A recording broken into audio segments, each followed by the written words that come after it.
J Area Podcast, a podcast for all movie fans ranging from the biggest blockbusters to hair-raising horror films. My name is Jose Ramos Jr., and if you enjoy talking about movies as much as I do, then you've come to the right place. On today's episode, we will be discussing the newest installment within the Marvel Cinematic Universe, The Marvels. But before we begin, be sure to subscribe to the YouTube channel J Area Podcast and follow the pod on Spotify to join the J Area. The Marvels is led by Brie Larson as Carol Danvers, Tiana Paris as Monica Rambeau, and Iman Vellani as Kamala Khan. It is the 33rd film within the franchise and follows the events of 2019's Captain Marvel and Avengers Endgame, as well as Disney Plus series Ms. Marvel and Secret Invasion. I was able to watch this film on its opening weekend, as I usually do for any Marvel film, and I have to say that I was pleasantly surprised. Truthfully, I had low expectations for this film for its lack of marketing, but also as there has been a string of MCU films that have been critically panned by the general audience. Many have complained about superhero fatigue, and although I do believe that in recent years, Marvel and Disney have been guilty of favoring quantity over quality. And that is not to say the films are bad, however, one of my main concerns regarding these films are their runtimes. With films like Doctor Strange and the Multiverse of Madness, Thor Love and Thunder, and Quantumania receiving mixed reviews, they all maintain one thing in common. Each film hovers around the 2-hour mark in comparison to films like Wakanda Forever and Guardians of the Galaxy Volume 3, which both exceed the 2.5-hour mark.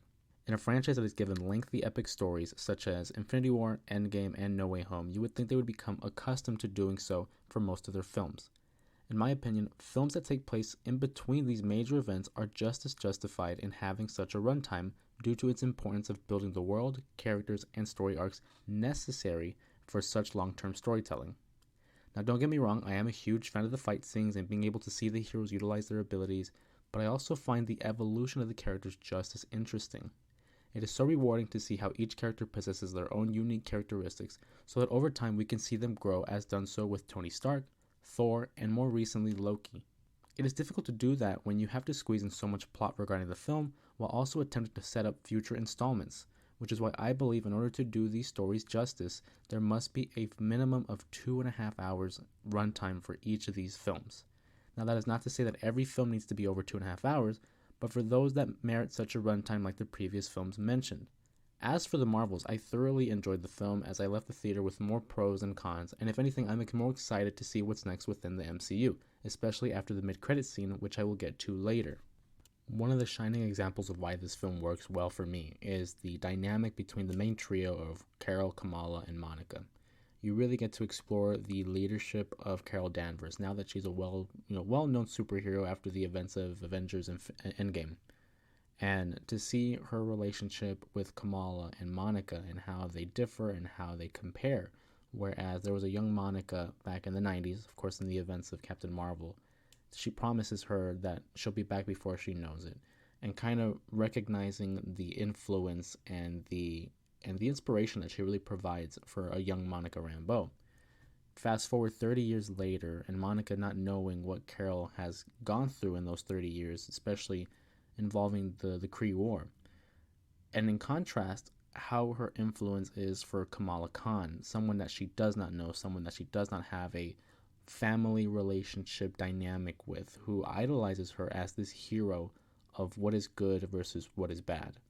And kind of recognizing how her relationship with Monica can influence her relationship with Kamala moving forward. You can see that sense of growth early on where she's kind of directing orders towards Kamala when they first meet up and they team up against the Kree. And then later, having her apologize to Kamala, saying, I'm sorry for the way I spoke to you. And just in the heat of the moment, of course, words are exchanged, but you really see the maturity that Carol Danvers has. And I feel like there's a difference between this Carol and the Carol that we've seen in Endgame and in the first Marvel movie. Because there was a sense of arrogance. I feel like there was this sense of this confidence that she exuded, which could be confused with arrogance. But in this movie, I really feel like she kind of sets that aside, knowing that she has to repair the relationship that she wants with Monica Rambeau, as well as acknowledging that, hey, like, this is bigger than me. I have other people like Kamala Khan who are looking up to me as the example, and kind of recognizing that she wants to improve her own image based on what the Kree believe in her. They refer to her as the Annihilator because of the events that had taken place between this film and the first Captain Marvel movie. in that she ends up hunting down the Kree for being responsible for the manipulation of her and many other individuals, and ultimately just ruining their home planet. And they look at her as the annihilator. And it's very interesting to see two sides of the same coin, whereas Captain Marvel is intended to be the protagonist, she's intended to be the hero. But you look at the ruins and the aftermath of her actions on the world that she has destroyed, essentially. And I find that very interesting, which is why I go back to the runtime, where you're able to explore both sides of the story. Of course, this movie is intended to follow our heroes, the Marvels, but there's also a whole nation of citizens that are impacted based off of her actions. And I feel like this movie really sets in motion what we can expect from Captain Marvel moving forward, especially in the earlier installments when there was a lot of hate and backlash towards the character. And it's something that I still kind of struggled to understand. I take these characters at their foundation. I understand who they are, what they're fighting for, and how they're portrayed by their actors. I never understood the hate towards Brie Larson, and I'm sure if I looked into it, maybe I can understand it. But even then, the only complaint I had with Brie Larson as Captain Marvel was just that quick ascension to the top. I felt like there was this sense of arrogance in Endgame and how she was portrayed.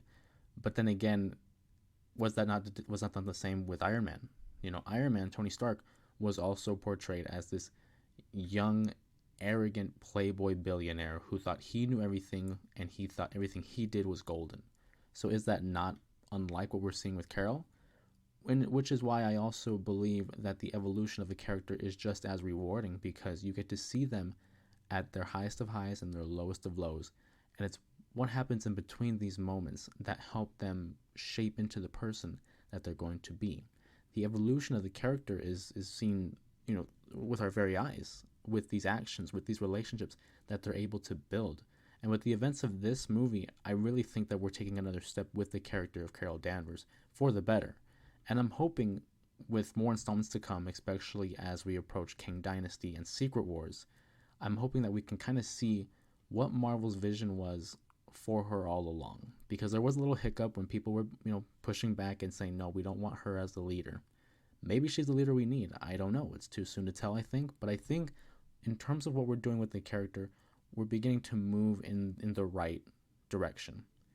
I think one character that really stole the show for me personally, a lot of people are going to talk about Kamala Khan, a lot of people are going to talk about Carol Danvers, but I really like Monica Rambeau in this movie. To be able to see how she was in the first Captain Marvel movie and then growing into an adult and seeing the events of WandaVision and seeing how she was able to obtain her abilities as a result of the witch's hex, as she mentions in this film, and now seeing her become her own person. She no longer wants to be recognized as that Lieutenant Trouble that Carol refers to her affectionately. She wants to grow into her own person, essentially, honoring her mother, but also stepping out of this disbelief of my Aunt Carol is, Captain Marvel, which is something we still see with Kamala Khan. I think Monica Rambeau, especially with her role at the end of the film, again, I'll get to that in a moment, is another character to keep an eye on in terms of what her significance is with Secret Wars / Kang Dynasty.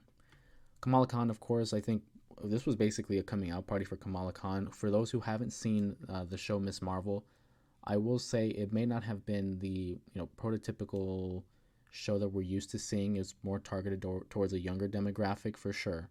But the story that they tell with Kamala Khan isn't unlike my favorite superhero, and that's Spider-Man. And that it's a young teen who obtains powers and looks up to the Avengers as that main inspiration of what a hero needs to be. And for a lot of us growing up, that's what we looked at the original six, the original Avengers, being, Iron Man, Captain America, Hulk, Hawkeye, Black Widow, and Thor. We looked to them as the example. And Kamala Khan and, in essence, Peter Parker were basically us. We are them in this situation. We grew up watching these characters or reading about these characters, and to be placed in their position, I don't see any scenario where I'm not also geeking out over teaming up with my favorite hero. It's very difficult to see a scenario where we don't also express the level of emotion that Kamala Khan has when she first meets Nick Fury. Which, by the way, I always thought was very interesting because Nick Fury was supposed to be this all-time ultra secret spy, and it's like everyone knows him. He's now become like a government official of some sorts because in Secret Invasion, where the news coverage is, they would talk about Nick Fury as if we all knew who Nick Fury was. And I always find that very interesting, especially for someone like Kamala Khan, who's very young, and I believe she's 16 in this iteration of the character, to have so much knowledge about a Nicholas Fury. It's kind of unsettling to be like, well, he's supposed to be an all-time super spy for S.H.I.E.L.D., now Sword / Saber, and Kamala Khan has like a good wealth of knowledge. But Samuel Jackson's not the only character that we see in the Marvels in terms of a small role. We get Tessa Thompson as the King of Asgard, Valkyrie, who comes and saves the remaining members of the Skrulls, and basically bringing them to Asgard and providing them with shelter as an opportunity for refuge. And it's little moments like that that I cherish and I appreciate because it takes you back to like the animated series or the comic series where, secondary characters would pop in every now and then and basically connect the webbings, connect the storylines between each chapter of each major event. So I am interested to see what they move forward in terms of the Skrulls as well as the Asgardians, given the events of Secret Invasion, where the president basically blacklisted all extraterrestrial beings that are off-world. And to see now that the Skrulls and the Asgardians are now basically in one unit, where are they going to go with this, and how will it affect, again, the big event of Secret Wars / King Dynasty? But to refocus back onto this film, The Marvels, another pro that I really enjoyed were the fighting sequences that included the three heroes, and being able to see them teleport and change positions in the middle of a battle. I thought it was very entertaining. I thought it was very energetic, and it was able to keep up the tempo of the movie, but especially of the fight scenes as well. And to see each member of the team, the trio, the Marvels, being able to utilize their respective abilities and to do so in such a smooth fashion. Of course, it wasn't as smooth in the beginning because they had to learn how to channel that ability to change positions with another person. And again, I also enjoyed that sequence, that montage of where they're in the middle of Carol's ship and learning how to channel that ability. And I mean, the cherry on the top was, the final ending when the three of them are fighting together, and obviously they end up winning. In terms of my cons or the things I didn't like, I thought I could have gone without the whole singing planet scene. Of course, in the end, I thought the joke was funny, where they said that the prince was bilingual. That did get a good laugh out of me. I thought that was funny. But being that I thought it was out of place, and in terms of the pacing of the movie, I thought, again, it seemed out of pace and out of sorts for the story that we were telling. Was it funny? Yeah, it got a laugh out of me, but initially going into it, I thought, what are we doing with this? What's the point? And apparently now we know that Captain Marvel, Carol Danvers, is a princess on another planet. So, a planet which is like 99% of water, which again, I thought was very interesting. Another quick con for the movie, personally, was the antagonist, Darben, who was played by Zawe Ashton, who was a significant other of Tom Hiddleston, which I just found out not too long ago. I feel like they could have done more with Darben. I felt like she was just the villain of the week. I didn't really get too much from her. Obviously, she filled in that role for Ronan, I thought, but other than that, I didn't really get too much from Darben. Of course, we understood what she was fighting for. She was fighting for the Kree and for their home planet, which is justifiable. I think it's understandable in terms of an individual trying to fight for their, I would say country, but in this case for their planet, for their race. But in terms of what the film was trying to tell, it was inconsequential for me. We knew that Darben wasn't going to win. We knew that the Marvels would ultimately, triumph. But again, the antagonist didn't do it for me, especially leading into the film. Like I mentioned, the marketing, but that could also be due to the writer's strike that was going on at the time. But yeah, no, heading into this movie, the antagonist I knew would not be a big part of the story.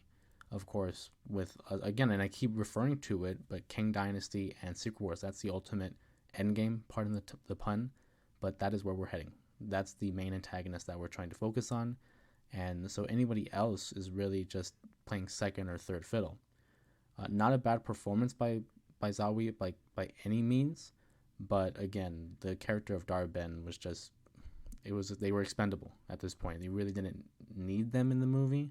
You just needed a means of moving forward, and as well as being able to explore more of the lore regarding the Bengals that we've seen in Miss Marvel, the television series on Disney Plus, and seeing their abilities and what they're able to do, and to see them rip a hole in the fabric of our reality and exploring a different dimension that would basically, tore a hole in our space-time and continuum. To see Monica step up and recognize that, like, I need to do this because Carol and Kamala possess the power to essentially charge her up in order to close this hole, but there's only one catch, and she has to close it from within, meaning that she's stuck in this alternate dimension, alternate reality. And it goes back to that conversation that Carol had with Monica's mother, Maria, when Carol tells her that it should have been her, that she should have been the one to have gained these abilities, and basically saying that it was always destined to be her. Now, whether that's intended or not, I mean, it goes without saying that it's a reference to this in the plot, that Monica now is the one living up to her mother's name, living up to her legacy, essentially, and being the one that needs to do it. And I remember we were watching this movie together, my brother and I. We've seen every MCU movie to date since the 2008 release of Iron Man. And as we're watching this movie, I think we both could tell within one another that we were kind of hoping that they would fail, because we wanted to see this hole being ripped into another dimension and seeing what it would become. And seeing in movies like No Way Home, where we now have the Sony universe intertwined with the MCU, and being able to see how the Loki series, messes with the TVA, messes with time travel, but also with variants as well. What would this mean for the greater scheme of the MCU? And that's what we see in the mid-credit scene, because Monica is awakened in what seems to be a medical wing of some sort, and we're thinking she's maybe in a hospital, and she is awakened next to her mother, Maria Rambeau. And again, it's a clear callback to the opening of WandaVision, where Monica awakens and her mother's no longer there in the hospital. But in this case, she is, but she has recollection of who Monica is. Nor does it appear that she has a daughter in this reality. And then we realize that there's another person in the room with them, and it's revealed to be Kelsey Grammer as Hank McCoy, aka Beast, from the original X-Men series. And it was just a shock, you know what I mean? Like, we all knew that the X-Men were going to be coming, we just didn't know how. But now in retrospect, it makes perfect sense that, in No Way Home, that was our bridge to the Sony universe. And now, because it is confirmed in the Miss Marvel series that Kamala Khan is unofficially the first mutant in the MCU, that of course it would be something involving her that would introduce the X-Men universe to the MCU. And to see the design for Beast, I'm a fan of. Of course, they went with a practical look in the original series, and he was appearance in X-Men The Last Stand and Days of Futures Past. But with this one, we get more of a Hulk-like look, where it's clearly motion captured, and just the fine details. He very much resembles that of the animated series from the 90s, the X-Men series. And to hear the little musical score of the original X-Men series, not the animated series, but the 2000s movie series, to hear that theme mixed in with the Days of Future Past theme, again, very nostalgic. It nearly brought tears to my eyes because it was such a monumental moment, and to feel the emotion within the theater. Many fans who, of course, knew of it and understood what it meant for the grand scheme of the story that we're telling here. You can feel it. The emotion, the excitement was palpable. And I know with those moments sitting next to my brother, it's always one of those moments where you look at each other, you look at the screen, and you can't believe it. And I had to look back at the scene later, like in a TikTok or someone that recorded it, because in the moment I don't remember what Beast was saying. I was just in shock and awe to see Kelsey Grammer as Beast once again. And of course, it's revealed that Maria Rambeau is the character of Binary in the comics, that she has her superhero alter ego. And now we recognize that Monica is stuck in this alternate reality. So, how are we going to get Monica and essentially the X-Men to meet back up with our MCU characters? Of course, what does that mean for Avengers, Kang Dynasty, and Secret Wars, which is something I'll always go back to because that's where the story is going to take us.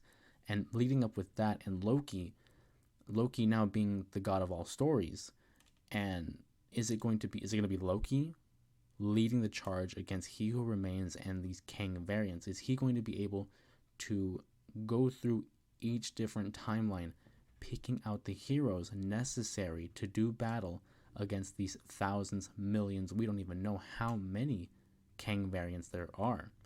I think that's what essentially it's going to be. And speaking of teams, prior to the mid-credit scene, at the very end of the movie, Miss Marvel, Kamala Khan, does her own recruiting. And she kind of tips her cap to Nick Fury in the original Iron Man film, where he has a post-credit scene of his own trying to recruit heroes for his own band of crime fighters, because Miss Marvel, Kamala Khan, appears in an apartment studio in New York, clearly, and it's that of Kate Bishop. We have a cameo of Kate Bishop last seen in the Hawkeye series, and mentioning to her, like, you thought you were the only kid superhero in the world, that she's building a team. She even references Cassie Lang, who becomes Stature in the comics, as a potential, recruit in the team. And if you look at the lineup within the comics of the Young Avengers, we already have many of their key players in the MCU. People like Eli Bradley, who's the Patriot, Wiccan and Speed from WandaVision, America Chavez, Kid Loki, and then we're also looking at other characters that could possibly join the team, such as Scar, the son of Hulk, Vision, and Riri Williams, who is Ironheart. And I think what they're going to do, and what I see a popular theory is, how interesting would it be if we were to take many of the prime Avengers, many of the main heroes that we've seen over the course of these last 15 years, do battle off-world and battle these Kang variants wherever, right? Whether it's the team of the mutants, the team of the Avengers, and then I think we're going to get a separate team, the Young Avengers, who are going to hold it down on Earth. And I think that's going to be such a fun dynamic, taking you back to Infinity War, where there were multiple teams on different areas. And I just think it'll be so interesting to see, again, the culmination of another decade of storytelling in Kang Dynasty and in Secret Wars. And to see so many of these characters that we grew up watching, whether it's from the Sony universe, whether it's from the Fox universe, or the current Disney era of the MCU, to see all these characters again team up and fight a common enemy, it just gives me goosebumps just thinking about it. And it's what these movies are founded upon.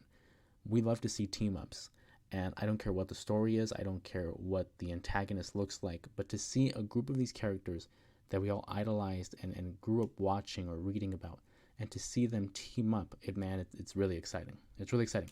Unfortunately, we don't get another movie in terms of the MCU until this coming summer with Deadpool 3, which will be very interesting to see how they tie that in. Now that we know that Hank McCoy, Beast, is in the MCU, how do we tie in Deadpool? Especially with reports saying that Owen Wilson will appear in this movie as Mobius, a member of the TVA.